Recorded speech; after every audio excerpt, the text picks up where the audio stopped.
Partimos. Buenas tardes. Partimos este siguiente bloque de nuestra segunda jornada chilena de Derecho Tributario. El tema que nos convoca es un análisis crítico respecto del capital propio tributario, un tema que ha venido cobrando relevancia considerando la regulación que ha tomado este tema y los énfasis en lo que es la construcción de registros desde la pasada reforma tributaria y ahora con la ley de modernización, para lo cual tenemos nuestros tres invitados panelistas que vamos a abordar este tema desde tres perspectivas y aristas complementarias pero diferentes. Vamos a partir con nuestro primer panelista, nuestro conocido y destacado tributarista don Luis Catriles, que es contador auditor, magíster en planificación y gestión de la Universidad de Santiago, profesor titular de magíster de la Universidad Adolfo Ibáñez, ex fiscalizador del Servicio de Impuestos Internos, asesor y conferencista para la Asociación de Fiscalizadores del Servicio de Impuestos Internos, ha sido miembro editorial del Manual de Consultas Tributarias y socio de su estudio Catriles Valle. Así que dejo con ustedes a don Luis Catriles, que nos va a hablar sobre el concepto y evolución en el tiempo del capital propio tributario. Don Luis, está mudo, don Luis. Ahí. ¿Mm?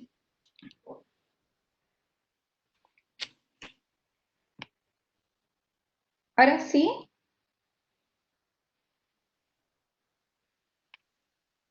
Ahí sí.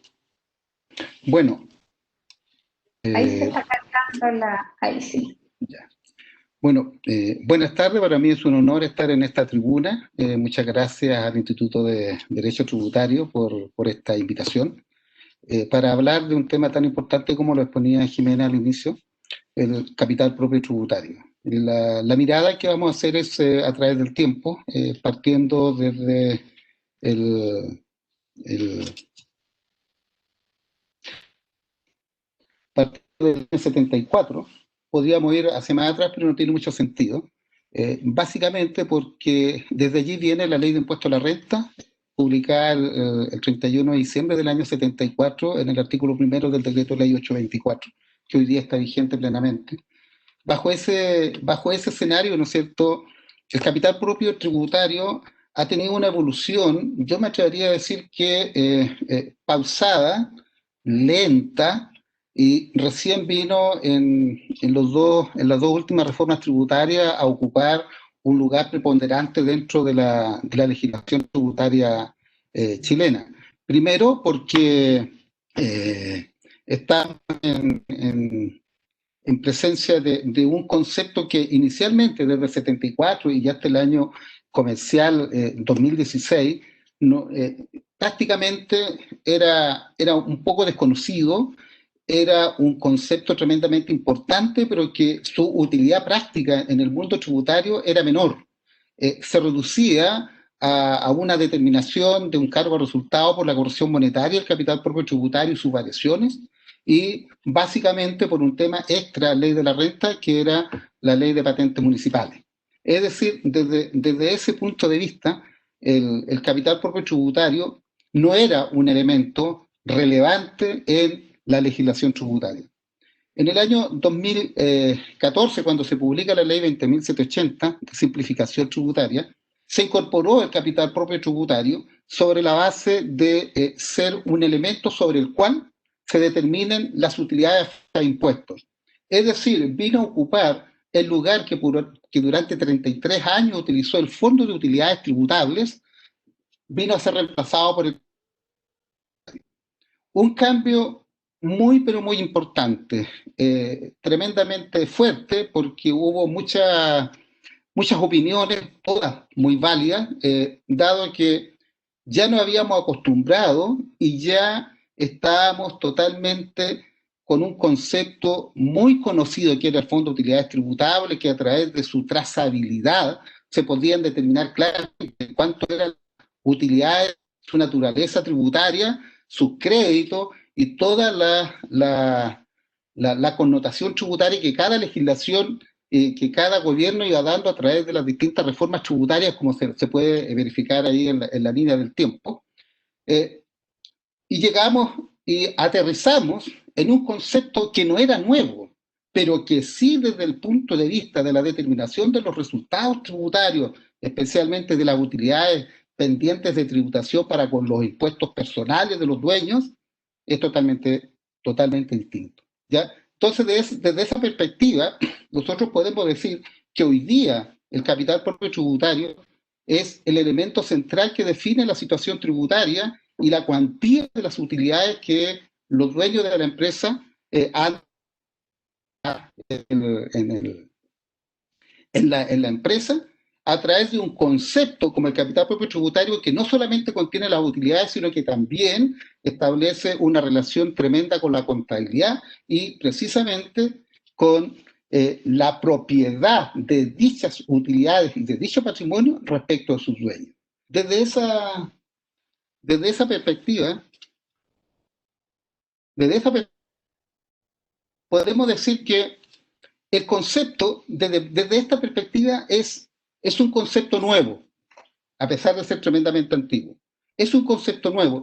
Y además de ser un concepto nuevo, es un concepto que desde el punto de vista de la interpretación, que desde el punto de vista de las instrucciones que tiene que dar el Servicio de Impuesto Interno, estamos en una etapa, yo me atrevo a decir que tremendamente básica, ¿ya?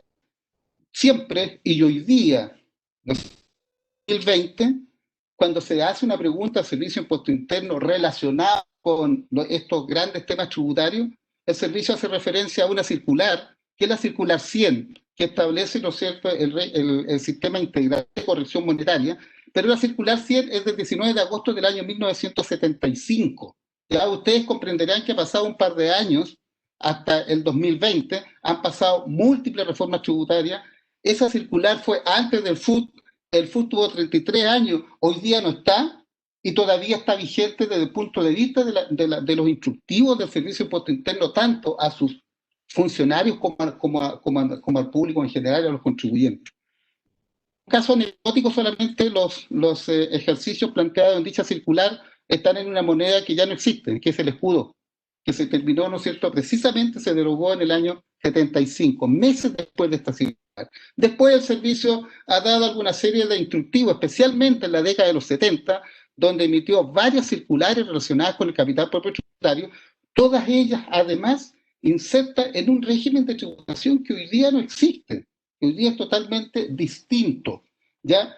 Para llegar recién el año 2014 por un tema de reinversiones que se dan al interior del FUT, el servicio saca una circular que después corrige, que son la 13, después la 15, y después, ¿no es cierto?, hay una circular, en la circular 1 del año 2015, relacionada quizás con uno de los cambios tributarios que afectan directamente al capital propio tributario, relacionado con los haberes de los socios, que hasta antes de esa reforma formaban parte del capital propio y que hoy día ya no forman parte del capital propio, sino que solamente el tema se restringió al capital, a los aportes del empresario individual. Es desde el punto de vista histórico. Si nosotros seguimos avanzando y analizando desde una perspectiva crítica el capital propio tributario, nos damos cuenta de que el capital propio tributario es un concepto de la contabilidad, ¿ya? No es un concepto del derecho, es un concepto de la contabilidad. ¿Dónde encontramos el capital propio? Y además, ¿cómo y desde dónde lo determinamos? Desde la contabilidad. Por lo tanto, es un concepto que emana de la contabilidad, es como balance, ¿ya? Es como pretender definir en términos jurídicos el balance y consecuencias, que es un concepto de la contabilidad. Entonces, desde esa perspectiva, ¿no es cierto?, nosotros tenemos que nuestra contabilidad se sustenta sobre este famoso principio que es universal, activo igual a pasivo, y por lo tanto, desde esa perspectiva, ¿no es cierto?, nosotros aislamos y buscamos dentro de la contabilidad al capital propio tributario, lo vamos a encontrar en el rubro patrimonio, ¿ya? Con los ajustes propios de la diferencia hay entre el patrimonio financiero y el patrimonio tributario, pero en definitiva es un concepto de la contabilidad. Desde esa perspectiva, ¿no es cierto?, decir que es un concepto de la contabilidad, nosotros no podemos desconocer lo que nos rige hoy día en el mundo. Hoy día son las normas IFRS, ¿verdad? Y cuando estamos hablando de las normas IFRS, nos vamos a las NIC, hoy día están totalmente vigentes, y vemos una de las NIC que habla sobre lo que es la presentación del patrimonio, y me voy a permitir leer lo que está en pantalla, la parte pertinente, dice que patrimonio es la parte residual de los activos de la entidad, una vez deducidos todos los pasivos. Es necesario tener presente que desde el punto de vista financiero se reconoce como pasivo obligaciones que tiene la empresa para con terceros. ¿Ya? A su tiempo, digo a su tiempo porque los boletines técnicos están todos derogados un par de años atrás, el Colegio Contador en el boletín técnico número 1, ¿no es cierto?, establecía lo siguiente en relación al patrimonio: presentar en forma sencilla y clara el patrimonio invertido por los accionistas, socios u otros aportantes, ya sea a través del aporte de o de utilidades no distribuidas. Entonces, aquí en esta definición es tremendamente importante el concepto de utilidades no distribuidas, que antes era sinónimo del FUT.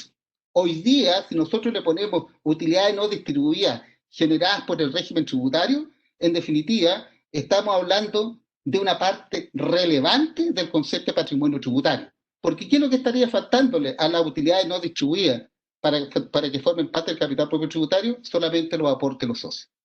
Entonces, es un concepto de la contabilidad.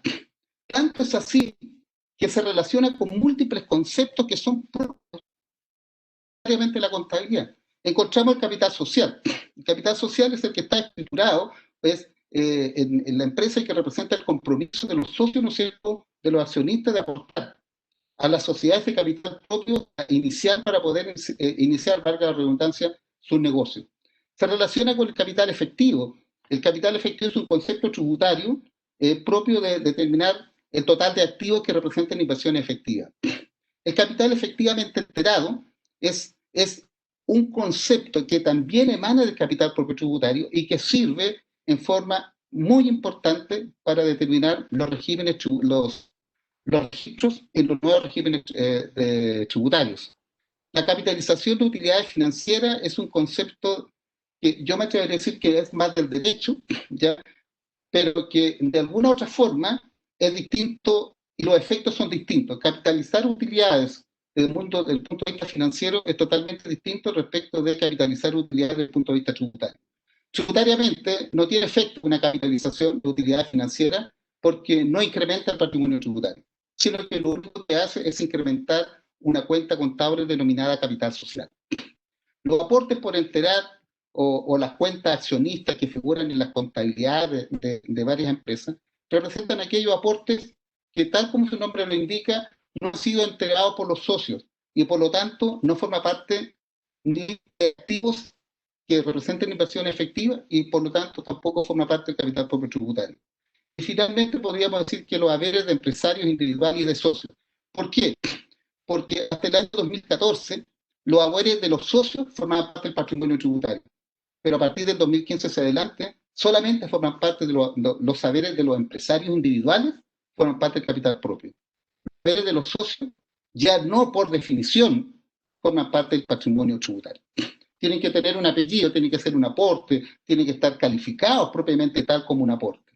Entonces, si nosotros decimos que el capital propio tributario emana de la contabilidad, claramente la definición que vamos a ver a continuación, que incorporó el actual legislador en el artículo segundo número 10 de la Ley de la Renta, es totalmente distinta a la que debería ser, en opinión nuestra o opinión personal. Podríamos aventurar una definición de capital propio tributario, decir que el capital tributario es la parte residual de los activos de una empresa una vez deducidos los pasivos exigibles, ambos a valores tributarios. Podríamos tomar esa definición y compararla con la que está definida hoy día en el número 10 del artículo segundo de la Ley de la Renta, y que vamos a denominar para estos efectos conceptos jurídicos de capital propio tributario. En estos dos párrafos que están establecidos en el número 10 del artículo segundo, podemos nosotros dividir en varias partes el concepto de capital. Primero, hasta el primer punto seguido, es la definición de capital propio tributario que da el legislador. A continuación, encontramos cómo se determina el capital propio tributario.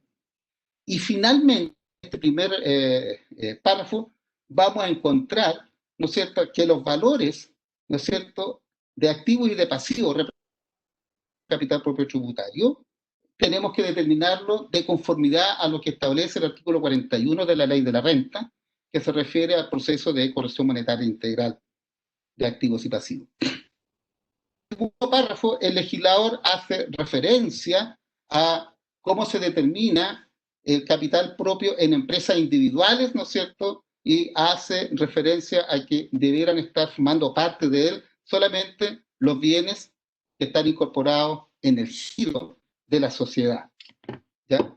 De la empresa en este caso. Vamos por partes. En la primera parte, donde está establecido el concepto jurídico de capital propio tributario, nosotros vamos a decir que ese concepto, de la forma como hoy día se incorporó en la ley, genera confusión. ¿Por qué genera confusión?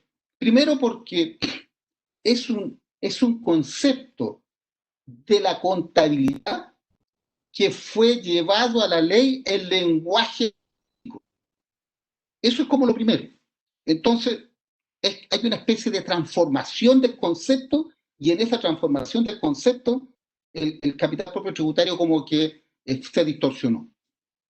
Genera confusión porque considera a bienes y derechos como distintos. En consecuencia, los bienes, ¿no es cierto?, contienen a los derechos. Entonces, si uno empieza a analizar partida por partida, como lo exige, ¿no es cierto?, la ley, cuando uno quiere definir algo o quiere, ¿no es cierto?, tomar una decisión respecto de una materia, nos vamos a encontrar de que estamos en presencia de que los bienes y los derechos, en definitiva, los bienes incluyen a los derechos. Y por lo tanto, ¿no es cierto?, desde esa perspectiva hay como una especie de duplicidad. Bastaba con decir los bienes. Y por otro lado, cuando el legislador habla del conjunto de bienes, derechos y obligaciones, está incluyendo las obligaciones sin discriminar de que una empresa tiene obligaciones para con terceros y tiene obligaciones para con sus dueños. Entonces, desde esa perspectiva, si hacemos un análisis muy o demasiado crítico de este concepto, lo están definiendo con valor cero, porque los derechos son iguales a las obligaciones, y eso se llama partida doble. Entonces, es un concepto que se explica por la contabilidad. Además, el concepto de nuestro juicio es incompleto. Genera confusión y es incompleto. Es incompleto porque tiene que... Las obligaciones, ¿no es cierto?, son terceros, porque las obligaciones que la empresa tiene para con sus socios, precisamente es capital propio tributario. La oración también decimos que es incongruente, porque el patrimonio, ¿no es cierto?, la diferencia entre activos pasivos con terceros.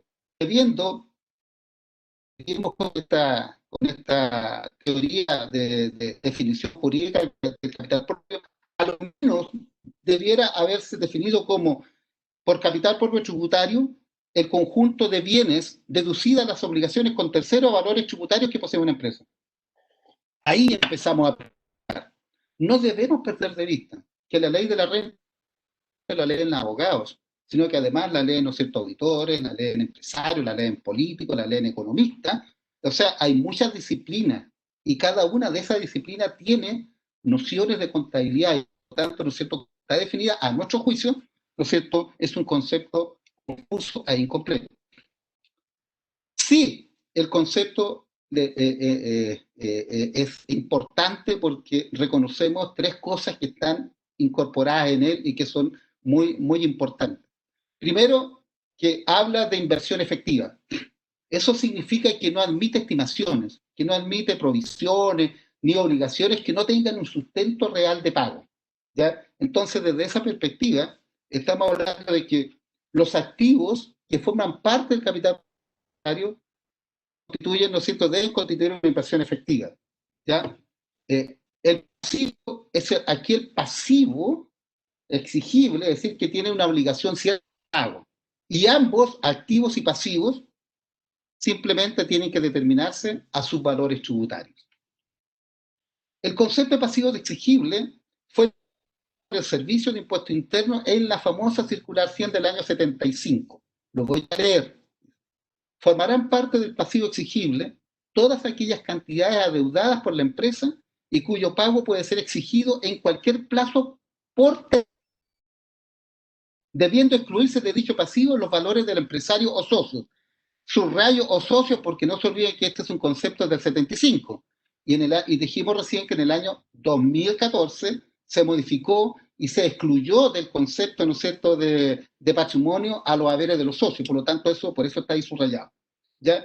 Entonces, desde ese punto de vista, a partir del 1 de enero de 2015, solamente forman parte del patrimonio tributario los saberes del empresario individual, no los saberes de los socios. Los saberes de los socios, ¿no es cierto?, una obligación que tiene la empresa y es un pasivo exigible. Desde esa perspectiva, nosotros podríamos decir activos que representan inversión efectiva menos pasivo exigible. Ese es el capital propio tributario que debió haber quedado definido en la empresa. ¿Qué representa el capital propio tributario? ¿Qué representa? Representa, ¿no es cierto?, aquellos valores del activo que han sido financiados con recursos de los socios, aportes más utilidades.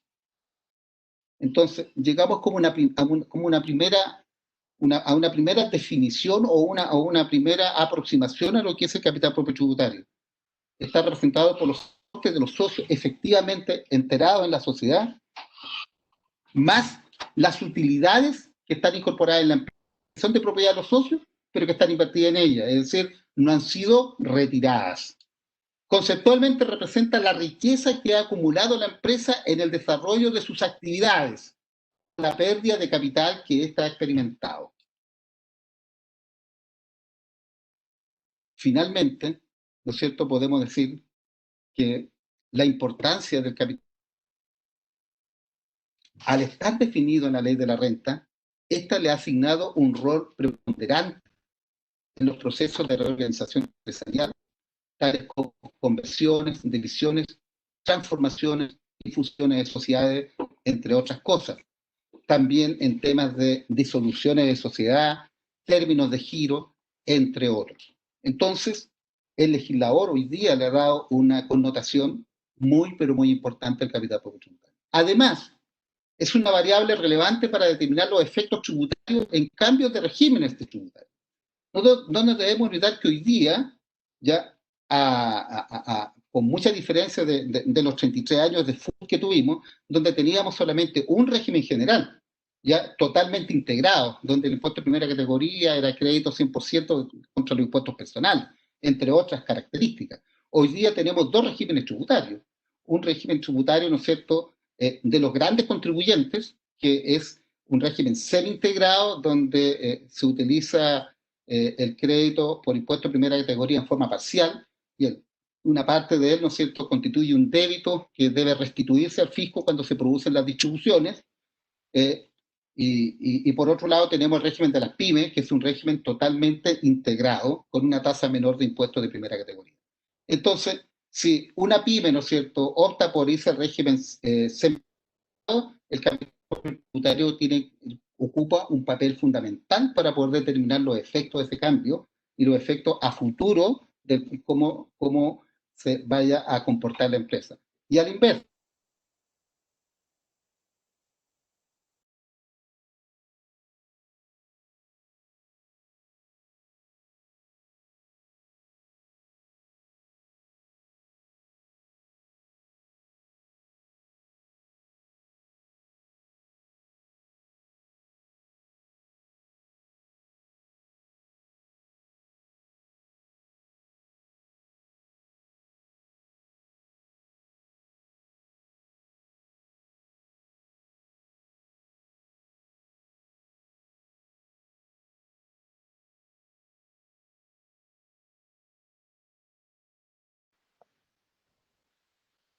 ¿Aló? ¿Escuchaban a don Luis? Parece que está, yo no lo escuchaba, no sé si es un problema mío o de, no se escucha, aquí me confirman por el No, chat. no se escucha y no se ven, y ustedes se perdieron en algún momento, todos. Yo me quedé solo mirando. Ni, Ok, ni, ni Isaac estaba. No sé de qué es lo que pasó. don Luis, ¿habrá vuelto? Y don Luis, ¿Está no, volviendo a la vida, don Luis? Que parece que se nos cayó la ¿qué comunicación. me parece? Carlos, estás muteado. Ahí sí, no desaparecimos todos. En el fondo Por yo eso creo te que no es digo. un tema de Luis, debe ser de la plataforma. Pero ahí ya lo detectaron, que nos caímos. Isaías está por ahí. Isaías está en mute, Isaías. Bueno, Ahí sí. don Luis ahí volvió. Todavía está. Está en mute, Luis. A lo Don mejor Luis, estará. don Luis baje a lo mejor la cámara, como le dijeron delante. Ok. Don Luis, ahí lo recuperamos, igual ya Sí, estamos. entonces básicamente yo ya iba a terminar, me quedaba un renglón y que en definitiva iba a decir de que el capital propio tributario de la forma como hoy día está expuesto en la ley se conectó o el legislador lo conectó con el concepto de renta, ¿no es cierto?, al determinar las utilidades que están pendientes de tributación sobre la base de esta especie de incrementos patrimoniales. Eso es, y con eso terminaba.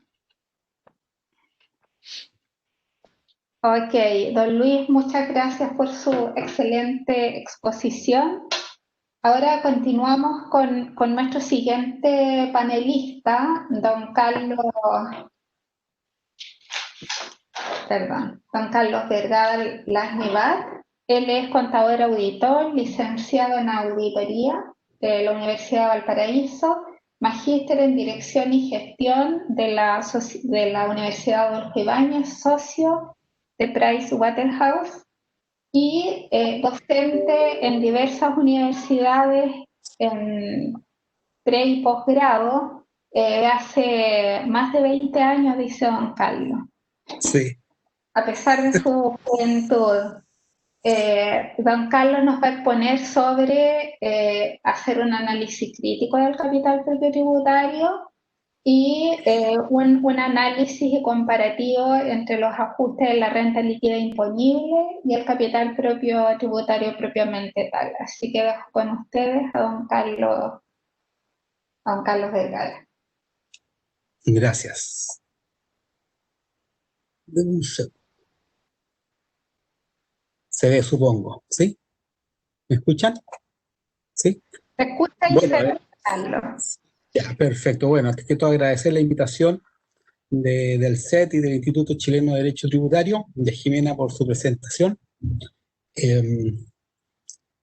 Para continuar justamente con lo que señalaba Luis recién, es decir, esta suerte de correlación entre la renta líquida imponible y capital propio tributario, haremos un análisis crítico sobre esta correlación y repasaremos rápidamente algunos temas que ya tocó Luis y que creo que es necesario reiterar para que la audiencia entienda cómo ha ido evolucionando el concepto de capital propio tributario y compartir y estar totalmente de acuerdo con Luis y yo creo que todos los panelistas que el capital propio tributario ha tomado un rol protagónico, pero quizás no se le ha dado las herramientas necesarias para tener la fortaleza para que ese capital propio tributario funcione y sustente un sistema tributario. Veamos. Ahí está. Ya lo señaló Luis, ¿no es cierto?, el capital propio tributario como concepto, como el conjunto de bienes y derechos y obligaciones a valores tributarios, ¿no? Efectivamente, se recogen temas del mundo contable, aplicarlos al mundo jurídico tributario, es decir, hay una definición en nuestra ley que probablemente necesite ser reforzada, actualizada, ajustada de acuerdo a cómo ha ido evolucionando también la contabilidad. porque si nos quedamos en el primer concepto, uno podría decir, bueno, entonces el balance IFRS cumple con los requisitos. Yo creo que en la contabilidad nadie registra un activo en general que no sea una inversión efectiva, una mirada contable, o un pasivo que no sea una obligación cierta. Obviamente que hay depuraciones que nacen de lo que ya comentaba Luis, de esta circular 75, circular 100 del año 75. Entonces, eso va a requerir probablemente a futuro en nuevas interpretaciones o ir fortaleciendo el concepto de capital propio tributario. Entonces, recogemos el concepto de capital propio tributario como inversión efectiva y por otra parte como pasivo exigible aquellas deudas que son efectivas o ciertas, ¿ya? Ahora, recordando cómo nace el capital propio tributario, ¿para qué lo determinamos? O sea, el origen del capital tributario y su creación era básicamente con la corrección monetaria. Y ustedes se preguntarán, ¿por qué? Probablemente muchos de ustedes son jóvenes en la audiencia, pero lo que se pretendía al determinar el capital propio tributario era cuantificar cuánto era el patrimonio que invertía el empresario, el dueño, y que quedaba expuesto al efecto inflacionario. Entonces se determinaba el capital propio tributario, ¿ah?, como ente protagónico para medir cuánto era ese patrimonio que queda expuesto a la inflación, y ese efecto inflacionario, esa pérdida de valor que tenía el patrimonio de una empresa, se recogía y se incorporaba al resultado tributario como un gasto, principalmente como un gasto, de tal manera que esa renta tributara por el incremento o beneficio real efectivo, o sea, descontado la pérdida de valor.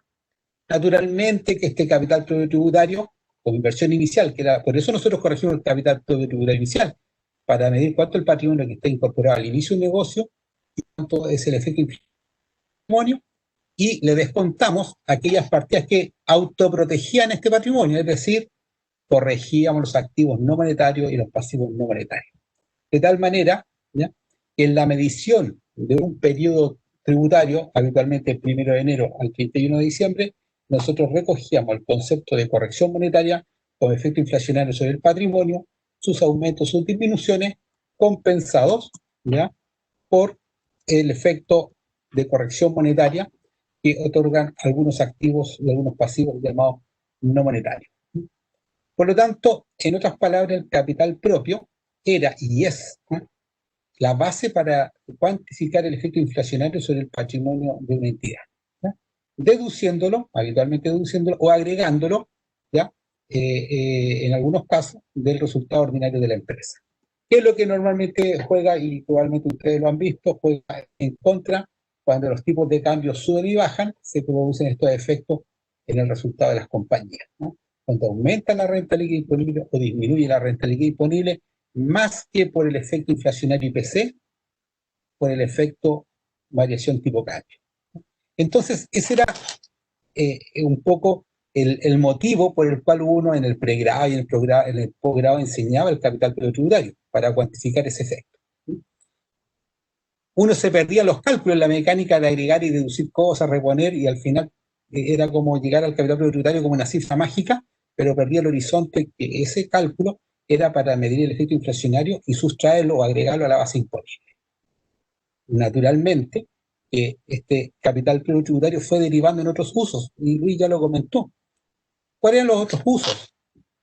Y quizás de mayor a menor conocimiento, para determinar la patente municipal. Efectivamente, de acuerdo al artículo 24 de la Ley de Rentas Municipales, uno toma como base el capital propio tributario para cuantificar cuánto es el patrimonio sobre el cual se va a pagar un X porcentaje de patente municipal, deduciendo de ese patrimonio, ese capital propio tributario, las inversiones que a su vez pagan patente, ¿no es cierto?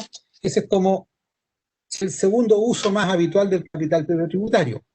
Entonces partimos con un concepto económico de calcular el capital propio tributario para precisar el efecto inflacionario sobre el patrimonio de una compañía, y ya vamos con un segundo propósito más bien recaudatorio, ¿sí?, para el pago de patente.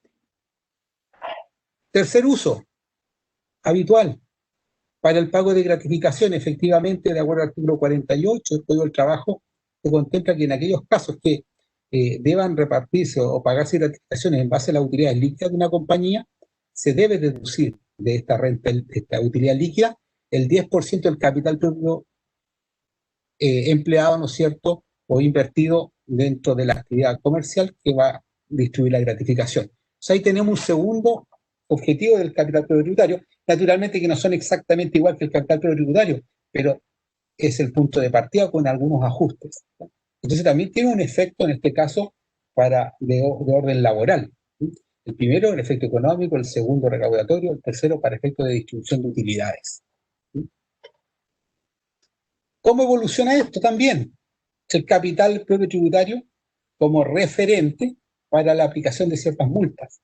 Efectivamente, ¿ya? Los incisos segundo y tercero del número 6 del artículo 27 del Código Tributario se hace referencia a aplicar ciertas multas indexadas al capital efectivo, que también Luis lo señalaba. El capital efectivo es, de alguna manera, es el capital propio, pero sin descontar los pasivos exigibles, ¿no?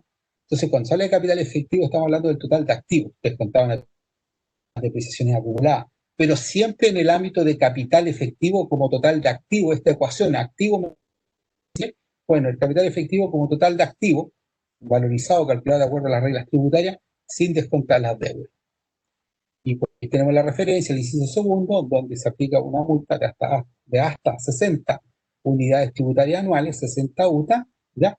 Con un límite del 15% del capital efectivo determinado al término del ejercicio. Y el inciso tercero también hace referencia a la aplicación de una multa con tope, ¿no es cierto?, este caso equivalente al 10% del capital efectivo. Es decir, tenemos ya un efecto económico, un segundo efecto recaudatorio, pago patente; tercero, para distribución de utilidades, aplicación en base a la utilidad líquida de una compañía; para aplicación de sanciones; para fines de endeudamiento. O sea, el capital propio tributario vuelve, ¿no es cierto?, a tomar un rol en materia impositiva, cuando en el año 2001, 19 de junio del año 2001, se incluyen normas que ponen límite al endeudamiento externo relacionado con los efectos de deducir los intereses que se sirvan a estos créditos relacionados. ¿Qué señala? Bueno, esto fue evolucionando, ¿ya? Y el número 4 del artículo 41F de la ley también de capital propio tributario, ¿ya? ¿Para qué? Para el patrimonio, con algunos ajustes, con algunas ponderaciones, que si se excede el nivel de deuda respecto de este patrimonio, 3 veces este patrimonio, se va a gatillar una tributación especial, ¿no? Efectivamente, hay que señalar la norma, ¿no? Así que para los fines de este artículo, por patrimonio, el capital propio determinado el 1 de enero del ejercicio respectivo, o ya naturalmente iniciación de actividad según corresponda, de conforme con el artículo 41, y se agregarán, considerando proporcionalmente su permanencia en el periodo respectivo, los aportes y aumento efectivo de capital. Es decir, tenemos referencia una vez más al capital propio tributario, ¿no?, para un efecto de cuantificación de impuestos. También dice, bueno, que se deducirá de este capital propio tributario cuando corresponda, y proporcionalmente aquellas partidas que han disminuido, básicamente cuando han habido distribuciones, disminuciones de capital, repartos, etc. ¿Ya? Entonces, recapitulemos: fines económicos, recaudatorio, aplicación de multas, aplicación de impuestos sobre tasas de impuestos sobre cierto tipo de operaciones. Pero ¿en qué minuto cobra realmente protagonismo? Ya lo señalaba Luis, cuando de alguna manera reemplazamos, ¿ya?, nuestro viejo FUT por este concepto de registro de rentas empresariales y las famosas rentas afectas a impuestos. Y veamos qué protagonismo toma. En la última legislación tributaria, la ley 21.210, publicada el 24 de febrero del 2020, en el mensaje que envió el presidente de la República, ¿no?, en su numeral 11 señala lo siguiente en cuanto al tema del capital propio tributario. Me permito leer: dado que el capital propio tributario es clave, el destacado en rojo es mío, ¿no es cierto?, es clave, dice que es clave en la tributación con impuestos finales, es decir, se le está dando una importancia supina al capital propio tributario. Dice que el capital propio tributario es clave para los efectos de finales de los propietarios de las empresas, ¿ya? Y agrega que, habiendo existido ya nuestra legislación tributaria, especialmente para efectos de determinación de la patente municipal, diferencias relevantes en su capital propio tributario, o sea, reconoce que han habido diferencias en la determinación del capital propio tributario y que estos vienen de larga data, ¿no? Por diferentes conceptos, dice por aplicación incorrecta de corrección monetaria, errores de cómputo, procesos de reorganización empresarial u otros. O sea, de alguna manera el mensaje dice, mira, hacia atrás hubo errores, y esta norma hace referencia a un tema que va a tratar Octavio enseguida, terminando yo mi presentación, respecto a estas regularizaciones de capital propio que generan efectos en las utilidades acumuladas o los impuestos que se pagaron en el pasado. ¿Qué quiero decir con esto? ¿Por qué destaco esta frase? Porque yo creo que es legítimo hacerse las siguientes preguntas. El mensaje presidencial reconoce, ¿ya?, que de una u otra manera, al determinar el capital propio tributario, algunos problemas. La pregunta que nos podríamos hacer es, bueno, ¿qué garantiza que este principio de capital como elemento clave para determinar los impuestos finales, ¿no?, por el cual descansa un sistema integrado? Finalmente, yo digo que nuestro sistema integrado, lo que pasa es con uso parcial o total de crédito, pero es un sistema integrado, va a ser el idóneo para una correcta determinación final. Esa es la pregunta. En el problema, ¿qué nos garantiza que en el presente y en el futuro no genere problemas? ¿Ya? Segunda pregunta, bueno, ¿el capital propio tributario será la causa o el efecto de inadecuada determinación de los impuestos? Es decir, ¿de quién es la culpa? ¿Del capital propio tributario o que se determinaron mal las bases imponibles que, sumadas a esta teoría de la ecuación contable del capital propio inicial, arrojan un erróneo capital propio tributario? ¿Será causa o será efecto? Tercero, ¿estarán todos los elementos conceptuales reconocidos en la determinación del capital propio tributario, que es donde pone énfasis Luis, y le encuentro toda la razón? ¿Estarán todos los elementos conceptuales? Veamos. El principio es que el capital propio tributario está correlacionado con la renta líquida imponible. Hay una relación, ¿ya? ¿Por qué digo que hay una relación? Ya describimos el concepto de capital propio tributario, lo profundizó bastante, ¿no es cierto? Lo estoy repasando, ¿no? Y se señala que el capital propio tributario, en definitiva, es las inversiones, los activos que representan inversiones efectivas menos los pasivos exigibles, ¿ya? Ahora, estos activos y estos pasivos evolucionan durante un periodo determinado, ¿no? Nuestra normativa, nosotros medimos esa evolución del 1 de enero al 31 de diciembre de cada año, ¿no? Y esta evolución, ¿qué nos muestra? Que este patrimonio ha variado. ¿Por qué varía? Por diversos motivos. O sea, no es exclusivamente por la renta líquida imponible. Varía por aportes de capital, por devoluciones de capital, por retiro o dividendos pagados, emisiones de la empresa, por fusión de la empresa, por la renta líquida imponible. O sea, la renta líquida imponible es un elemento, uno, de los tantos que hace variar nuestro patrimonio, nuestro capital propio tributario. Por la corrección monetaria misma del capital propio tributario, por dividendos recibidos, por retiro de utilidades recibidas, ¿ya?, por pago de impuestos a la renta, por nombrar algunos. Es decir, si bien hay una correlación teórica entre la RLI y el capital propio tributario, no es la única. Hay otros elementos que determinan que el capital propio tributario o patrimonio tributario, si prefieren llamarlo así, varíe, aumente o disminuya. La ecuación tributaria, ¿qué nos dice esta ecuación tributaria? Que si el capital propio tributario inicial, X, se le incorporan los conceptos que ya mencioné, todos estos, ¿ya?, debiera arrojarnos como resultado el capital propio tributario final. Es decir, la mayoría de ustedes probablemente, que están interesados en los temas tributarios, hacen la famosa prueba o cuadratura, donde el capital propio inicial más todos estos ajustes nos debiera dar el capital propio tributario final, y casi nunca da. Entonces uno tiene que empezar a explicar por qué no dio, ¿ya? Entonces, si esta cuadratura fuera ideal, ¿ya?, ¿a qué deberíamos llegar o arribar? Y si a este capital propio tributario final yo le excluyo, ¿ya?, el capital social más algunos ajustes, nos debiera dar las rentas acumuladas. Las rentas acumuladas en el fondo son las rentas afecta impuestos, de la exclusión de la renta exenta, ajustes de DAN, digámoslo de manera conceptual, ¿ya? Nos van a dar estas rentas acumuladas que básicamente van a ser de dos tipos: las sumatorias de las rentas líquidas disponibles empresa más las rentas que ha recibido en el tiempo, sea por dividendos, por participaciones, por retiros, etcétera. Entonces, esta ecuación, en la mayoría de los casos donde el patrimonio no es complejo, efectivamente esta ecuación se va a dar, ¿ya?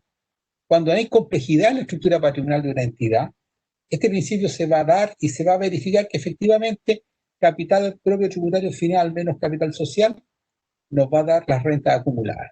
¿Sí?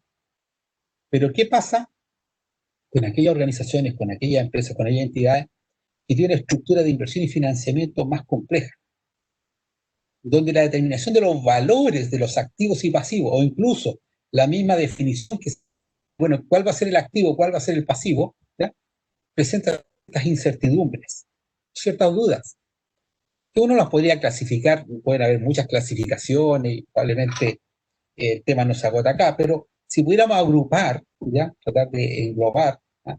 Estas diferencias, podríamos hablar de donde la cuantificación del activo del pasivo puede ser complejo. ¿Qué los contratos de derivados? ¿Quién nos ha visto enfrentado a un contrato de derivado? La valorización del activo, el pasivo, cómo se presenta, cómo se refleja. O gasto incurrido en viaje en curso. Uno dirá, bueno, ¿qué es lo que es eso? Bueno, imagine usted un negocio naviero donde la nave zarpó el 15 de diciembre y de aquí que llega al próximo puerto se incurrió en gastos y se han ido devengando ingresos. ¿Cómo yo eso? ¿Cómo mido yo eso en mi patrimonio desde el punto de vista tributario? ¿Cuál va a ser la medición exacta, precisa, adecuada? O ingresos diferidos en las obras concesionadas de obras de uso público, que también genera complejidad en su cuantificación. O en la actividad agrícola. Claro, los ejercicios, perdón, servicios, los ejemplos del servicio siempre son simples, obvio, no se puede poner en todos los casos, pero en la realidad del negocio cuantificar la actividad agrícola, por ejemplo, es bastante complejo.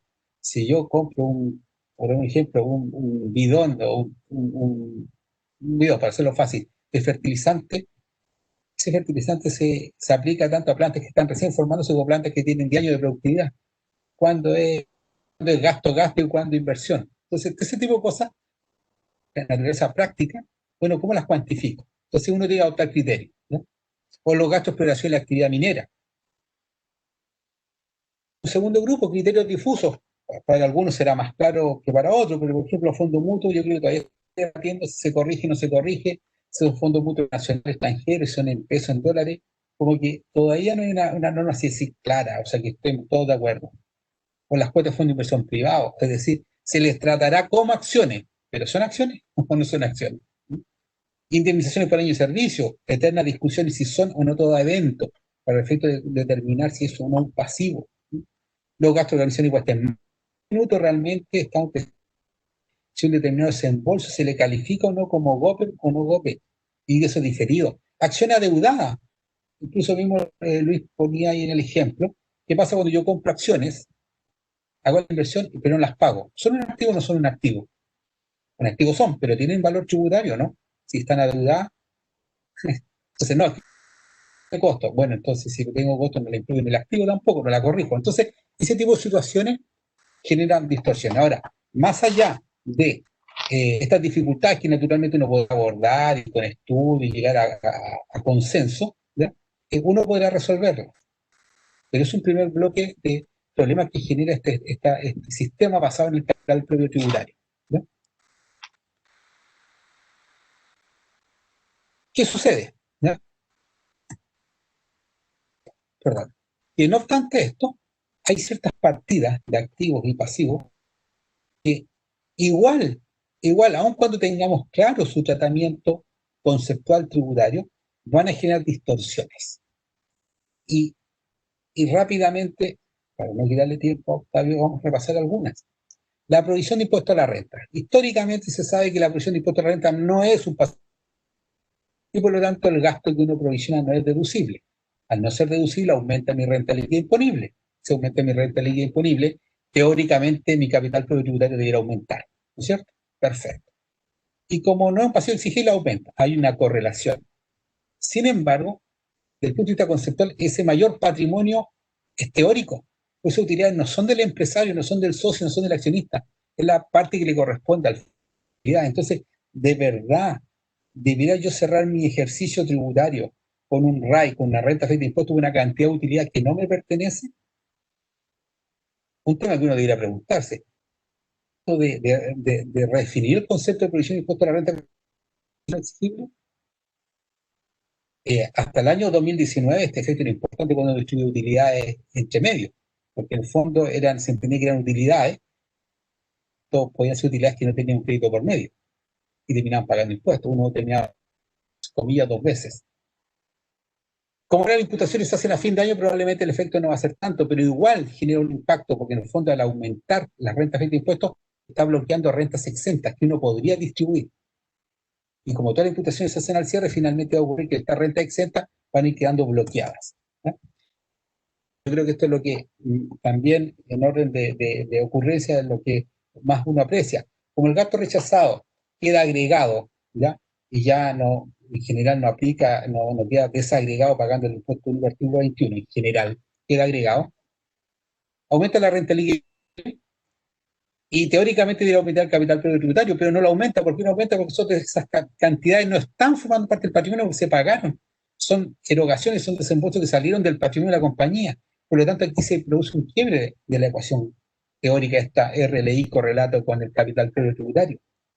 Entonces se producen diferencias, y esas son las famosas que uno tiene que empezar a explicar. En fin, ¿qué pasa con, por ejemplo, intereses y otros gastos adeudados? Hoy, un buen tiempo a esta parte, los intereses y otros gastos adeudados a entidades relacionadas extranjeras no pueden deducirse en tanto efectivamente no se paguen y no se pague el impuesto adicional. Por lo tanto, incrementa mi renta líquida imponible. ¿Pero son o no son un pasivo exigible? Sí lo son.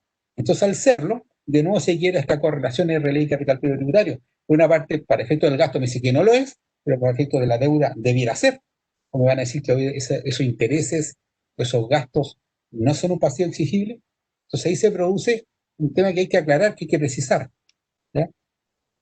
Las rentas pasivas también.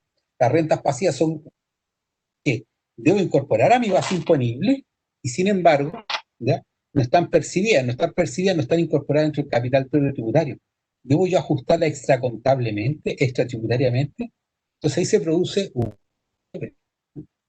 ¿Qué sucede, por ejemplo, con los resultados de agencias permanente en el exterior? Una vez más, yo tengo que incorporar estos resultados en mi base imponible y sin embargo no tiene un correlato en el capital propio tributario, ¿ya? Créditos por impuestos pagados en el exterior. Esto quizás es lo que a muchos les debe pasar, que al incorporar a la renta líquida imponible, y más allá de los detalles, los topes, yo tengo que agregar a mi renta líquida imponible los impuestos pagados en el exterior porque van a constituir crédito contra la primera categoría y los impuestos finales. Sucede que en términos prácticos yo estoy agregando un 35% de la renta líquida imponible, sin embargo el activo mío es el 27%. Por lo tanto, estoy dejando parte de la renta líquida imponible, no va a tener un correlato en el capital tributario porque no es un crédito mío, es del inversionista, del accionista. En fin, ¿ya? En resumen, ¿ya? Control de las utilidades para el efecto de los impuestos finales basado en el capital propio tributario parece interesante, parece novedoso, pero es complejo y resulta caro de controlar, ¿ya? Si bien existe una correlación entre la renta líquida imponible y el capital propio tributario, existen diversos factores que hacen que ese correlato se quiebre. El problema radica en que nuestra legislación está llena de situaciones diversas, de excepciones que finalmente terminan ajustando la RLI o ajustando el capital propio, por lo tanto no se refleja de manera directa estos ajustes de la RLI en el capital propio tributario. Ejemplo, la renta pasiva, ejemplo, los resultados de establecimiento de agencias en el exterior. Ejemplo, el impuesto pagado en el exterior. Entonces, así como en el mundo contable existe el concepto de impuesto diferido para reconocer las diferencias temporales entre el resultado contable y el resultado tributario, se nos está generando hoy día un impuesto diferido tributario, querida audiencia, donde vamos a tener que controlar las diferencias temporales o permanentes que se producen entre la determinación de la RLI y el impacto en el capital propio tributario. Y esa es la famosa prueba que estamos controlando de manera paralela para cuantificar cuántos son esos efectos. Uno puede hacer ese control. Perfecto. Pero la pregunta es, la falta de normas claras en materia tributaria, particularmente en materia de capital propio tributario, puede generar algún grado de incertidumbre, ¿no? O falta de certeza del contribuyente, porque vamos a estar sometidos a la discrecionalidad de si una determinada partida forma o no forma parte del capital propio tributario, si hay o no hay una correlación con la renta líquida disponible, y eso finalmente afecta a las rentas, afecta impuestos con los impuestos finales. Entonces todavía hay mucho por resolver. Concuerdo con Luis que un tema contable que se le quiso dar una definición jurídica, creo que es insuficiente. Gracias, Jimena. Ok, muchas gracias, Carlos. Interesante presentación. Nos deja ahí pensando en todas estas temáticas y en todas estas inconsistencias que hemos avanzado en el tiempo, pero todavía persiste una cantidad relevante de dudas. Nuestro siguiente panelista, don Octavio Canales. Don Octavio Canales es contador auditor, licenciado contador público y auditor, magíster en Derecho Tributario de la Universidad de Chile, de la Facultad de Derecho, postitulado en Legislación Tributaria de la Universidad de Santiago, socio de Porte y Canales, abogado y consultores, profesor en el Magíster de Tributación de la Facultad de Economía y Negocios de la Universidad de Chile y profesor en el Magíster de Derecho Tributario de la Universidad de Chile, de la Facultad de Derecho. Don Octavio nos va a plantear y a conversar sobre esta medida recaudatoria que incorporó la Ley de Modernización Tributaria, que tiene que ver con las diferencias en el capital propio tributario. Así que dejo con ustedes a don Octavio. Bueno, buenas tardes a todos. Muchas gracias a los compañeros y amigos del panel, a Jimena. Le doy las gracias también al Instituto Chileno de Derecho Tributario por esta invitación, al CET, ¿no es cierto?, por invitarme o hacernos partícipe al Instituto Chileno de Derecho Tributario a trabajar en esto. Y la verdad es que quisiera partir con una reflexión. Me van a disculpar, pero yo me perdí la presentación mía. Ustedes la deben estar viendo, yo no la veo. No sé por qué. No. Pero Ponla en modo presentación, Octavio. sí, pero ya la puse, Giunita. Porque no la vemos en modo presentación. No, entonces me tienen que dar autorización porque no la veo. No puedo, entonces no puedo transmitir, de verdad. Exacto. A ver. Make presentación.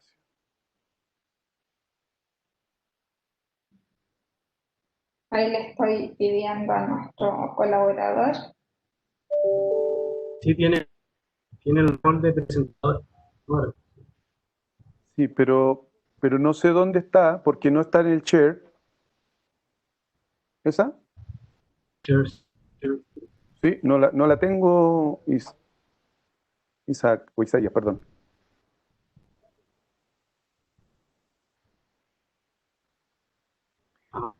Un botón con 3 puntos Sí, está.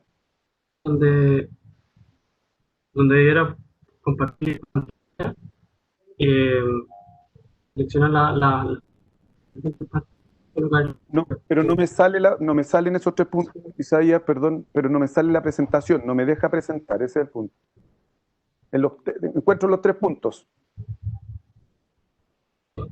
se despliega un menú.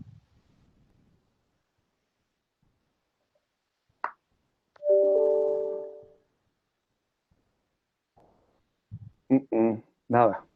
Ahí, si quieres, presento yo. Por favor, Y si se puede. tengo acá a mano la presentación de Octavio.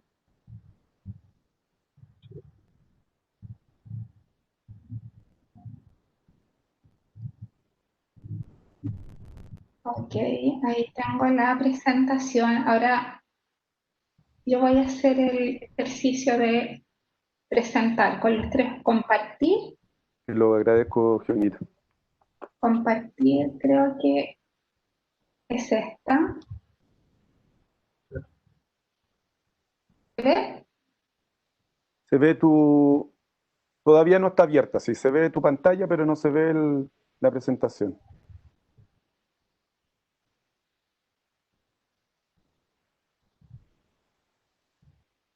Ahí sí. Ahí sí. Ya. Usted me va diciendo. Muchas gracias. La siguiente nomás, Jimena, al tiro para no... Bueno, yo lo que les decía, quería partir un poquito dándole las gracias a los dos expositores y amigos, ¿no es cierto?, a Luis y Carlos, por sus exposiciones.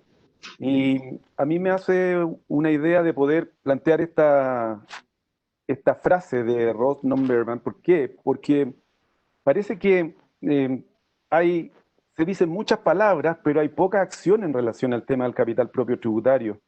Allí donde hoy día hay una norma, ¿no es cierto?, que está en el artículo 22º, transitorio de la 21.210, pero se plantea la posibilidad de ajustar el tema de las diferencias que pudieran existir con este capital propio, y tal como lo dijo muy bien Luis y como, ¿no es cierto?, remató Carlos, parece que hay algo en que cuando se intenta hacer, ¿no es cierto?, se dice mucho, pero no se hace, porque se olvidan de todas las cosas que acaban de plantear los dos panelistas, ¿ya? Y la idea de esto es que cuando uno intenta buscar cuál es la razón de por qué se planteó este artículo 30º transitorio, en la que uno esperaba, digamos, como fuerza de que íbamos a empezar, ¿no es cierto?, con este tema del capital propio tributario como la relevancia, ¿no es cierto?, que tiene, vemos de nuevo que como que se desinfla. La siguiente, Geminita, por favor. Ya lo dijo Carlos, ¿no es cierto?, en el mensaje del 23 de agosto del 2018, decía, dado que el capital propio tributario es clave, súper, es importante saber que es clave, pero si es clave, hay que darle la importancia para poder generar una norma que tiene como idea, al parecer, recaudar, y la verdad es que no podemos, o al menos nosotros, yo no la puedo ver, porque, ¿no es cierto?, al ser optativa, al ser voluntaria, al definir, ¿no es cierto?, un capital propio en la integración de poner un número 10 en el artículo 2º como una definición de capital propio que no es congruente con lo que uno entiende, ¿ya? Deja de ver que no está claramente redactado ese concepto, y no solamente no está claramente redactado, sino que además, ¿no es cierto?, tiene la imperfección de no ser preciso desde un punto de vista de lo que se necesita para esta determinación. La siguiente, por favor. La idea, ¿no es cierto?, de este artículo 32º que estaba en este mensaje, partía con este primer inciso, que no está en la 21.210, y habla de los contribuyentes obligados a determinar la renta efectiva, ¿ya? En la 21.210 tiene y la siguiente tiene una idea de vengo a solucionar o les vengo a solucionar la vida, ¿ya?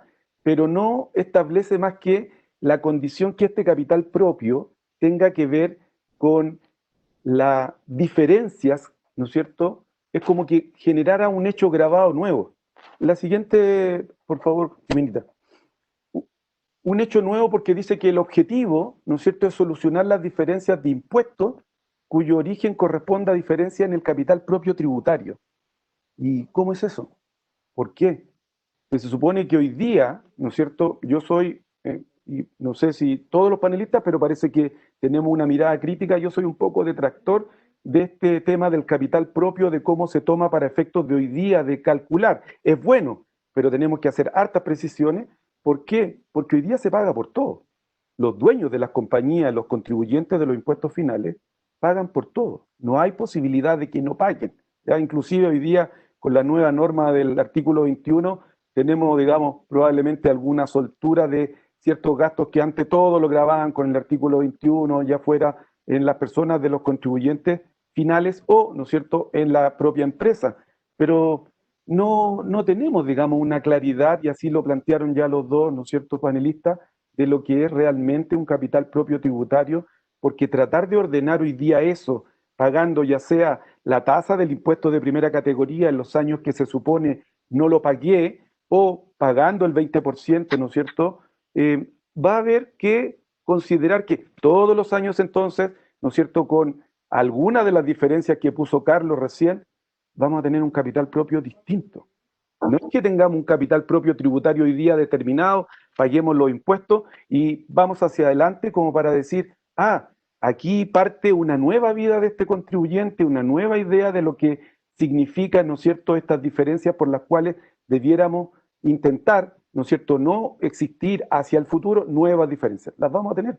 Las vamos a tener porque, de nuevo, el concepto del capital propio tributario es un concepto todavía un tanto mezquino a mi juicio, y así lo planteó, aun cuando relevante, sin duda que es relevante, pero mezquino, porque ¿no es cierto?, no se da la idea de la certeza de cómo efectivamente está formado o debe formarse este capital propio tributario allí donde las partidas de la renta líquida imponible, por ejemplo, me quedo con una sola, todas estas gastos que van a ser agregados a la renta líquida imponible, ¿no es cierto?, que fueron desembolsos, que no van a pagar el artículo 21, no dice relación o no se condice con el cálculo de este capital propio. Por ende, tenemos algunos problemas en relación a este primer objetivo de solucionar las diferencias de impuestos, porque este capital propio no es que lo determinó hoy día y salgamos hacia el futuro, ¿no es cierto?, pensando en que ya no tenemos que hacer más diferencias.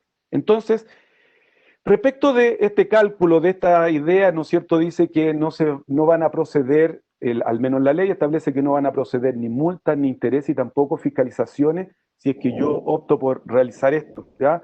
¿Quiénes pueden hacer esto? Este proceso de pago son los contribuyentes que al 31 de diciembre del 2018, año tributario 2019, hayan informado al Servicio de Impuesto Interno en el capital propio tributario. Busqué en qué código, se supone que en el 645 y 646 de la ley de la declaración anual, un capital propio mayor o menor al que correspondía, ¿ya? Dice que se podrá rectificar las diferencias, ¿ya? Y estas diferencias son, ya las nombró Carlos, porque la misma ley establece, pero a mí me hace un proceso de complicación, porque al final del día, ¿no es cierto?, los efectos tributarios se dan en la renta líquida imponible y en ella y sobre ella pago los impuestos. Entonces, ¿qué pasa? En el capital propio simplemente ajusto el activo o el pasivo relacionado con esas diferencias y ese efecto, ¿no es cierto?, obviamente se puede dar en los procesos reorganizacionales, pero dice también en tema de la corrección monetaria. Obviamente, si el capital propio tributario estuvo mal calculado, efectivamente va a haber un efecto de diferencia de corrección monetaria, porque eso es lo que conocemos.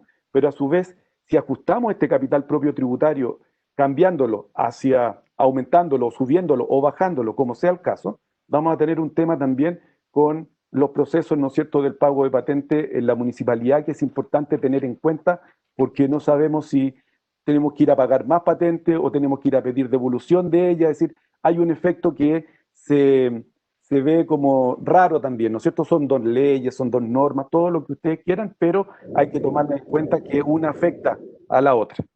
Entonces, la diferencia, la siguiente, Jimenita, por favor. La diferencia, ¿no es cierto?, a nivel de empresa, y aquí viene una probablemente egoísta análisis, ¿no es cierto?, ya que es crítico, es que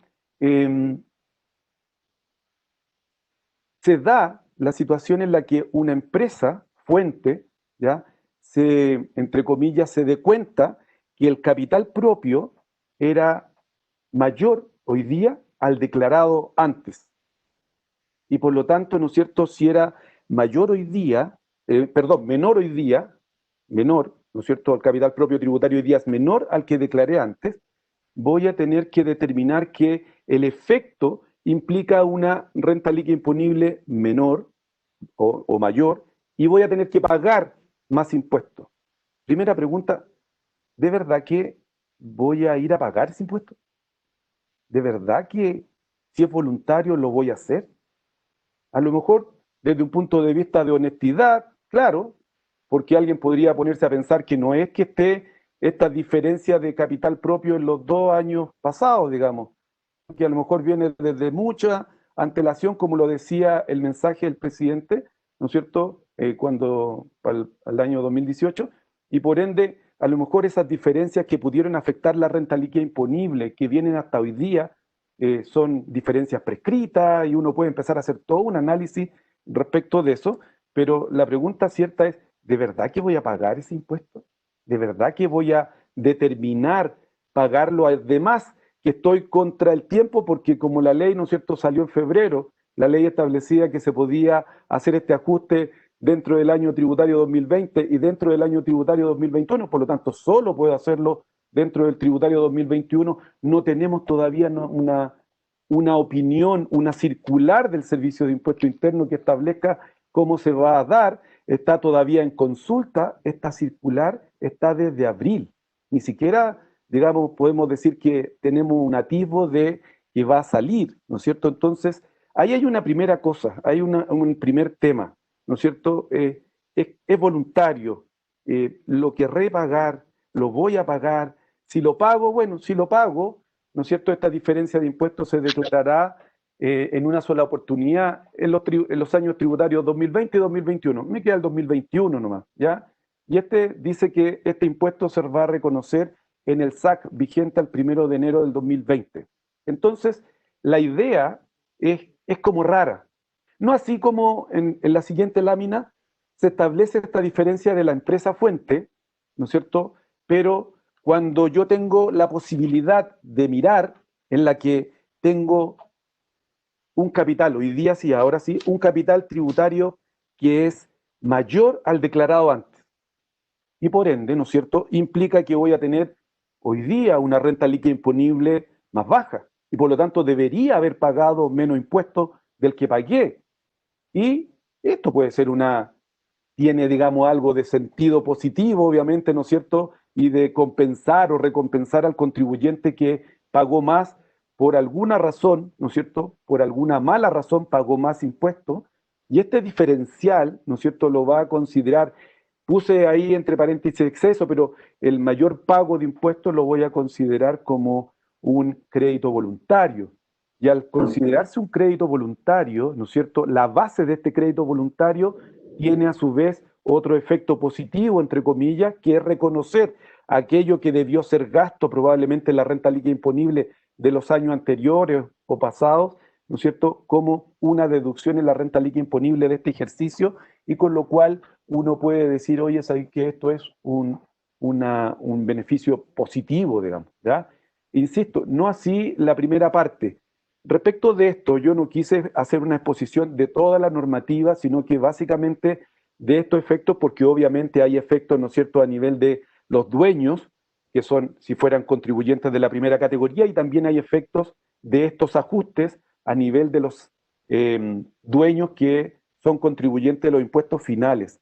Pero lo que trato de mirar, ya que es una idea de un análisis crítico de la norma, creo que en algo se perdieron una posibilidad. Primero, partiendo por lo que decía, ¿no es cierto?, Luis, en la que la definición es un poco mezquina a mi juicio.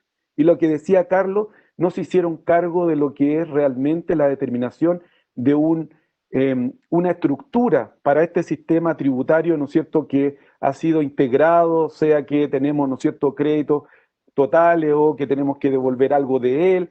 Porque escuchaba en la mañana al decano de la facultad, y a lo mejor me salgo un segundo nomás de esto, y decía, oiga, Chile tiene que pensar en un cambio de sistema, tiene que haber un sistema, ¿no es cierto?, que finalmente sea un sistema desintegrado, ¿ya? Y que por temas políticos probablemente hemos estado mirando siempre este sistema integrado que trae como consecuencia lo que estamos conversando, que tiene relevancia el patrimonio tributario hoy día para el cálculo del RAI, de la renta afecta a impuestos, pero no sabemos cuáles son los efectos reales de la determinación de este capital propio tributario, y mientras no tengamos las reglas claras, precisas, definidas, con transparencia, va a ser difícil pensar en que este hecho, que está contemplado en el artículo 32º transitorio de la 21.2 días, vaya a dar un orden hacia el futuro. La diferencia de patrimonio tributario probablemente las vamos a tener que ir calculando todos los años, pero no hay norma para eso, ¿no es cierto?, y poder ir ajustando, porque lo que decía Carlos, ¿no es cierto?, que esta fórmula tan simple como decir, oye, el capital pagado, reajustado, más aumentos, disminuciones, más toda la utilidad acumulada es el patrimonio tributario, se da en el mundo ideal, en el mundo, ¿no es cierto?, en el que los negocios no son complejos, pero en el mundo de los negocios complejos, ¿cómo lo hacemos? ¿Cómo llegamos, digamos, a determinar un patrimonio tributario que no nos da, por decirlo de alguna forma, ¿no es cierto?, para alcanzar la definición precisa y clara de lo que el legislador pretende usar? Tanto es así que se usa para harto efecto el patrimonio tributario, inclusive, ¿no es cierto?, hoy día se supone que para efectos reorganizacionales vamos a tomar el patrimonio tributario, pero el otro día leía un oficio del servicio y el servicio sigue manteniendo que si hay un patrimonio positivo, negativo, financiero en el balance no puedo dividir. Oye, pero ¿cómo si eso era antes? Hoy día tengo que tener un patrimonio tributario positivo. Entonces hay cosas en las que uno dice, quisieron hacer hartas cosas, por eso les decía al principio, muchas palabras, pero poca acción real desde un punto de vista técnico, ¿no es cierto?, en el ámbito de lo que estamos buscando, que es precisión, que es exactitud. Y eso yo creo que va a traer hartos problemas. No sé si, ¿no es cierto?, finalmente este tema, y la siguiente, por favor, este impuesto único sustitutivo que, ¿no es cierto?, puedo optar si es que es imposible materialmente establecer el origen de las diferencias de este capital propio. Oiga, pero eso ya lo dije, difícil puede ser si es que, claro, las diferencias no están dadas en los últimos 2 años y probablemente sea así, no está en los últimos 2 años, estará anteriormente y por lo tanto, de nuevo, el fisco me invita a que, me invita a que yo pague, ¿no es cierto?, el 20%, pero tendré que ver si, si es importante para la compañía pagarlo o no, cuadrar o no. ¿Por qué no hacen una fiscalización? Es difícil, ¿no es cierto? Implica muchos recursos del Estado, implica muchos recursos del Servicio de Impuesto Interno, pero yo creo que este proceso, insisto, de esta norma a mí me dejó con gusto a poco, ¿no es cierto?, aun cuando hayan incorporado, insisto, un número 10 en el artículo 2, la definición es una definición que también te lleva a confusiones, no es una definición del patrimonio, del capital propio tributario clara, transparente, y ello me lleva simplemente a definir que esto, nada, creo que fue una posibilidad, se agradece, pero insisto, creo que todos, no yo, todos, ¿no es cierto?, esperábamos más de una norma como esta, esperábamos más porque era una norma que buscaba efectivamente, ¿no es cierto?, estas diferencias de patrimonio generaran una recaudación importante y yo personalmente, no sé los panelistas, pero yo no la veo. La siguiente, Benita, y con eso me despido, digamos, porque dice, bueno, muéstrenme de dónde está la plata, el show me the money, ¿no es cierto? Así que nuevamente le agradezco y muchas gracias por el tiempo. Ok.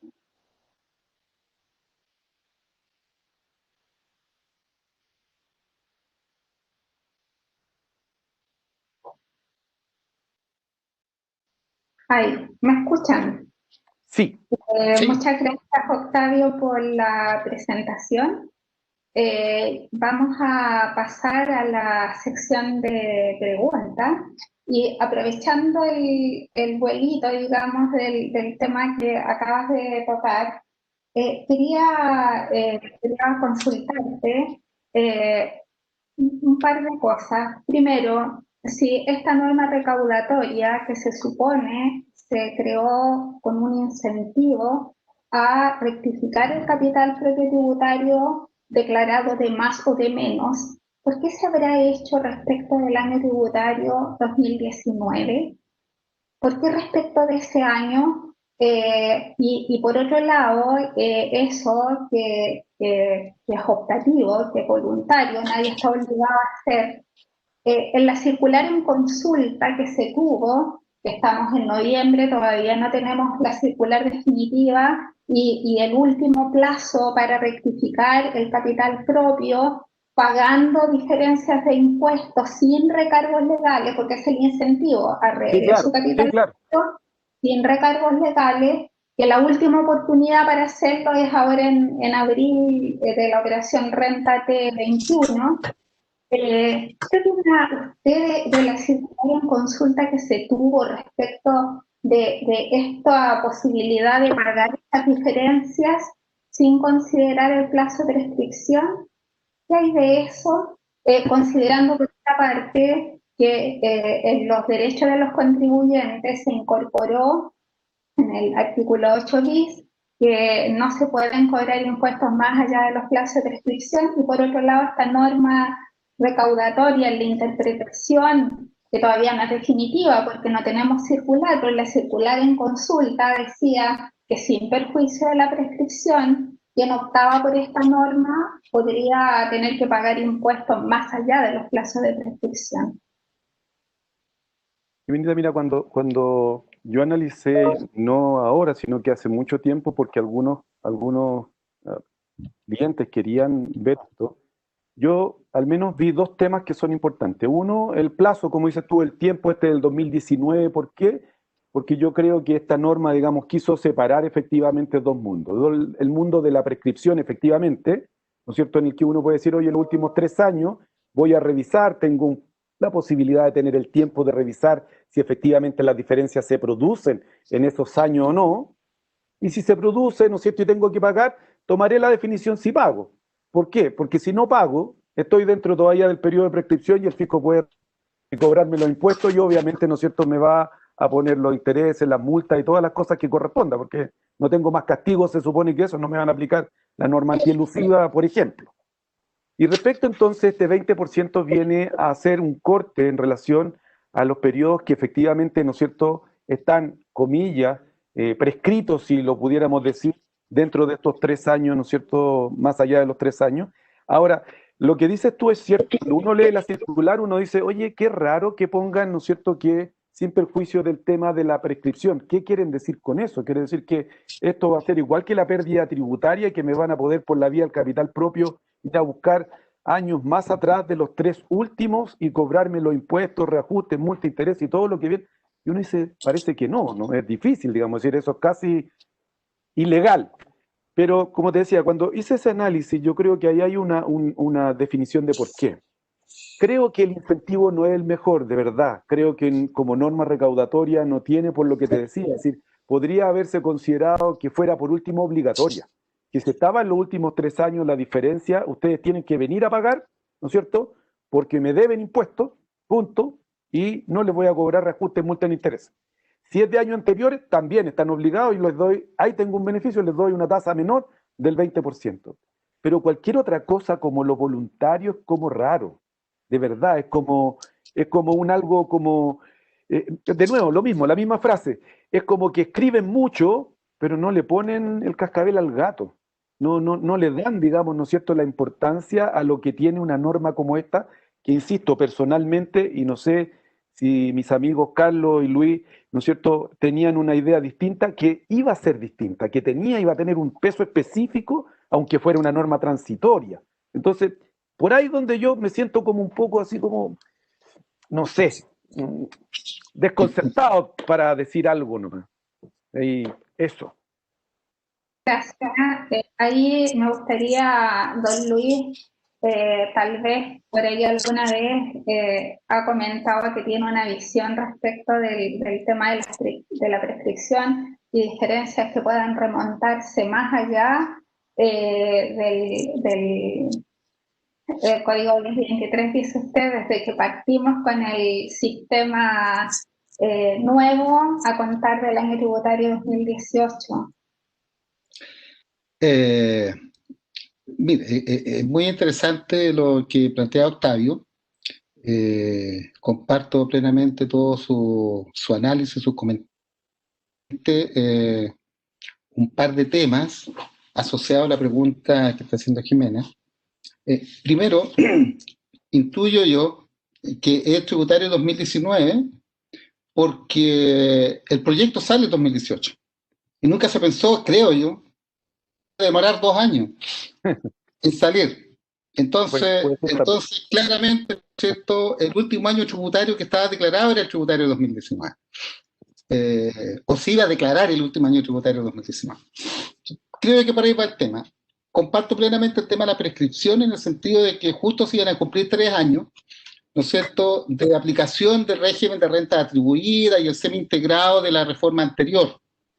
Y ahí viene un punto de inflexión tremendamente importante desde el punto de vista de la prescripción. A mi juicio, el legislador anterior ya trató este tema y sancionó, por así decir, cuál es el efecto tributario que tienen estas diferencias en el patrimonio tributario. Es más, como dice, y tomo la posta que dejó ellos, ¿por qué ahora es voluntario debiendo haber sido obligatorio? Al 31 de diciembre de 2016, las diferencias en el capital propio tributario fueron obligatorias. Artículo 3º transitorio de la 20.780. Y claramente tratando de entender bien esa reforma, porque en definitiva eran tantas cosas que se modificaron y duraron tan poco, entonces quedaron cosas que en lo personal todavía no se analizaron, porque en definitiva vino el otro proyecto a 2 años de que estaba recién iniciándose la forma más completa. Entonces, desde esa perspectiva, en el famoso Código 1023 que dice el Servicio de Impuesto Interno, interpretando el tercero transitorio de la 20.780, claramente se sancionó estas utilidades, estas diferencias en el patrimonio tributario determinado a esa fecha, dejaban en cero a todas las diferencias anteriores y las sancionó con un tratamiento tributario, afectas a impuestos finales y punto. Nada que ver primera categoría. Usted se equivocó en determinar su patrimonio tributario, no incluyó B, aquí usted tiene que determinarla en forma obligatoria y súmelas a raíz inicial. Y eso fue, y esa es la razón por la cual pienso yo que estas normas, ¿no es cierto?, y debiera solamente encontrar una muralla cuando el servicio quiera ir para atrás o cuando el contribuyente, ¿no es cierto?, quiera ir voluntariamente para atrás y decir, no, si quiero ir a 10 años atrás y reconocerle al servicio que no le pague impuestos en tal medida porque no puedo ir hoy día porque no pague impuestos, perfecto, hágalo. Entiendo que hacen los abogados, ¿no es cierto?, de que las deudas cuando no están prescritas o cuando no se ha declarado judicialmente una prescripción siguen siendo deudas. ¿Se fija? Por lo tanto, el que quiera pagar, que lo pague, es un problema del deudor, en este caso el contribuyente. Pero si yo, contribuyente, tenía diferencia, igual no podía dormir y de repente aparece el tercero transitorio de la 20.780 y yo ya las reconocí, las informé, seguí lo que dijo el legislador, hice la declaración jurada, la incluí en el Código 1023, se acabó el problema. Ahora puedo dormir tranquilo. Y por lo tanto yo no puedo hoy día nuevamente despertarme y de nuevo seguir y seguir. Oye, mire, que en realidad me equivoqué en el Código 1023, señores. Aquí hay un tema que se llama prescripción y esas diferencias ya están sancionadas. Y por lo tanto, no puede ir el servicio para atrás. Ya, por mucho que quiera, por mucho que piense que hay diferencias que van a afectar a las medidas. Lo que sí podría decir que si hay una diferencia, y lo dijo Octavio también, en el sentido de que si hay una diferencia y se mantiene esa diferencia en el patrimonio tributario, yo corrijo mi patrimonio tributario, el único efecto que va a tener va a ser corrección monetaria de capital propio en los años siguientes. Eso sí, porque eso está dentro de la prescripción, pero no hace. Estoy de acuerdo. Muchas gracias, Luis, por su respuesta. Otra consulta, Carlos, y también si quieres agregar o complementar algo de lo que hemos dicho hasta acá, pero agrego una pregunta, dice, a juicio de los expositores, ¿qué es más preponderante? ¿Mejorar la definición de capital propio y o actualizar instrucciones de los años 70 o derechamente cambiar el capital propio tributario como el registro base para determinar las utilidades pendientes de tributación? Ya, a ver, es una pregunta interesante porque quizás apunta a un exocet al sistema, porque finalmente te puedo responder a quien hace la consulta que por mi parte, en mi opinión, y creo que lo hemos conversado con Jimena en algún minuto, ¿vale la pena sustentar un sistema de tributación con los impuestos finales sea, determinar el RAI, hace el capital propio tributario, si hoy día todo lo que se distribuya bajo cualquier título y toda cantidad que se distribuya va a pagar impuesto global complementario adicional, excepto que sean renta exenta y eso no renta, ¿qué sentido tiene hacer todo un cálculo para saber si el RAI está bueno o está malo? Finalmente lo que yo distribuya igual va a pagar impuesto global complementario adicional. Entonces la pregunta es, ¿tiene valor hacer todo ese cálculo? ¿No será mejor transitar un sistema mucho más sencillo donde todo lo que se distribuya, excepto que tengamos ingresos no renta o renta exenta, y buscar la fórmula de cuándo eso se pueden imputar y simplemente se tribute? Aquí lo relevante son los créditos tributarios que uno tiene. O sea, más que controlar el RAI, si ustedes me permiten, lo relevante es controlar los créditos por impuestos de primera categoría y los créditos por impuestos pagados en el exterior. Y en segundo lugar, si nos vamos a la norma, dice, mire, si usted va a distribuir utilidades, vea si tiene utilidades en su registro RAI. Y si no, vea si hay utilidades finalmente en el balance. O sea, yo creo que aquí los estados financieros, las normas IFRS cobran relevancia. En otra legislación, efectivamente, lo que prima son los estados financieros. Si yo tengo utilidades financieras y reparto, bueno, reparto utilidades financieras que deben ser iguales que las tributarias. Lo único que determina si yo tuve más o menos utilidades tributarias y si tengo más o menos crédito. Por lo tanto, esa es la primera pregunta que yo podría dar. O sea, estoy apuntando un poco a desmitificar el sistema. O sea, ¿para qué tanto capital propio tributario si finalmente el RAI como tal no es tan relevante, lo relevante es el crédito? Ahora, si eso no se puede hacer, o es complejo de hacer, o quiebra paradigma, claro, es preferible por la vía de la normativa regular o precisar o actualizar las normas, como señalaba Luis, en materia de definición de capital propio tributario. ¿Cuál es el riesgo? Que lo que se interprete, lo que se norme, siempre va a dejar cosas fuera. Entonces siempre vamos a tener la incertidumbre si es o no activo, si es o no pasivo exigible. Yo soy fiel partidario de que en materia tributaria debe primar un concepto económico más que jurídico. Es decir, no obstante que hay falta de definición, no nos escudemos la falta de definición para excluir o incluir cosas que no corresponden. Por ejemplo, cito las cuentas corrientes mercantiles. Y hay tesis por ahí que dado como que nadie se reputa deudor ni acreedor, no existe ni activo ni pasivo. Eso desde el punto de vista tributario es un absurdo. Pero Claro. puede encontrar sustento jurídico. Entonces no podemos caer en esos problemas. Entonces me da miedo que por la vía de la interpretación, que quien redacte una circular, una instrucción, termine dejando fuera cosas o incluyendo cosas que no corresponden. Entonces, tengo temor a esa vía. Prefiero cambiar el sistema y que en realidad los créditos o los registros se utilicen para controlar los créditos. Esa sería mi opinión.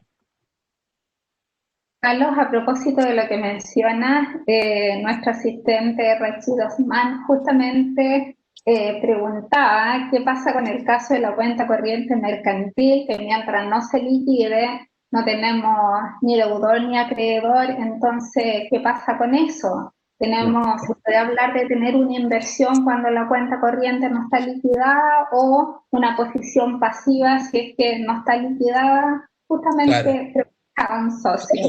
Es que ahí, por ejemplo, si me permiten, puede haber una confusión del punto de vista de reputar si hay un crédito en materia de impuesto tipo estampilla o si es o no un crédito para otros fines, pero desde el punto de vista estrictamente económico, posición activo-pasiva dependiendo del saldo, independientemente de que no esté liquidado.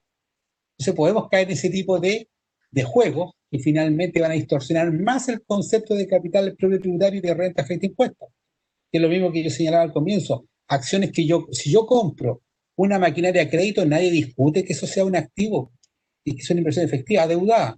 Y si yo compro acciones y pago la mitad al contado y el saldo con un saldo de precio, ¿por qué me cambian el concepto si sigue siendo una inversión efectiva? ¿Cuál es el fundamento que hay detrás? ¿Qué pasa si esa misma deuda la novo? Entonces empiezo a jugar, como digo yo, con los papeles y con las formas cuando lo importante es el fondo. Y así, tener una cuenta corriente, los saldos, las acciones adeudadas, probablemente va a haber un montón de activos y pasivos que están en la misma condición.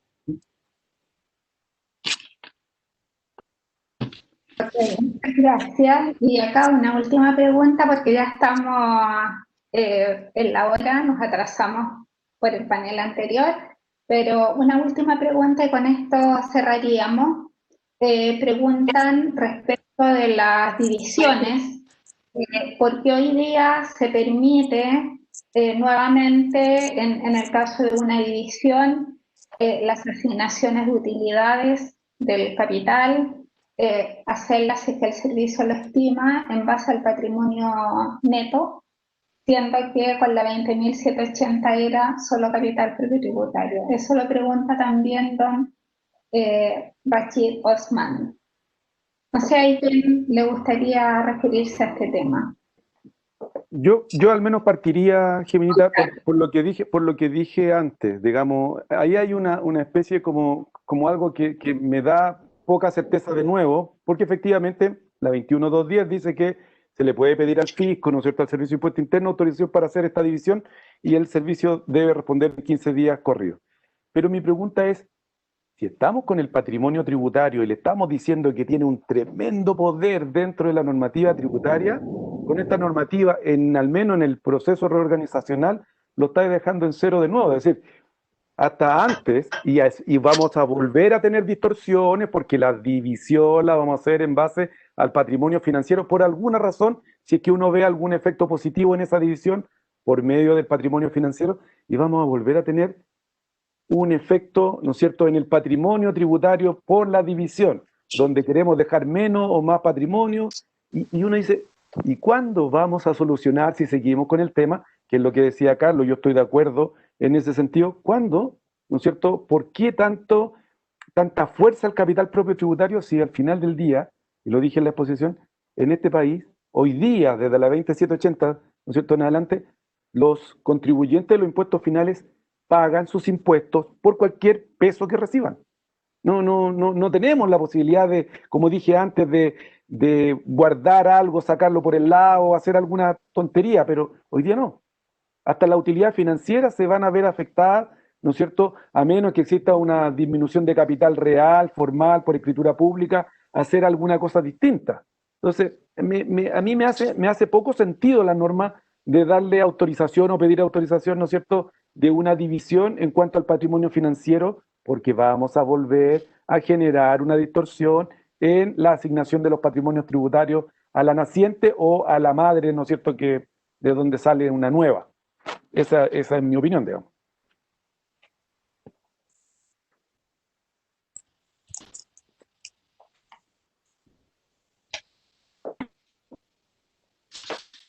Estás en mute, Jimena. Estás en mute, Jimena. Ahora sí, estamos pasados 5 minutos. Agradecemos a los panelistas su excelente presentación e interacción. Varios preguntan en el chat si vamos a tener disponibles las presentaciones. Entiendo que sí. Así que vamos a hacer una edición del evento. Así que ahí los vamos a estar contactando y muchas gracias. Nos vemos mañana. El ingreso a la segunda parte de la jornada parte a las 8 de la mañana, entre las 8 y las 8:30. Vamos a estar conectándonos y la presentación parte a las 8:30. Así que hasta pronto y nos estamos viendo. Muchas gracias, cuídense, que estén muy bien. Chao, gracias a todos. Saludos a todos, que estén muy bien. Chao. Chao.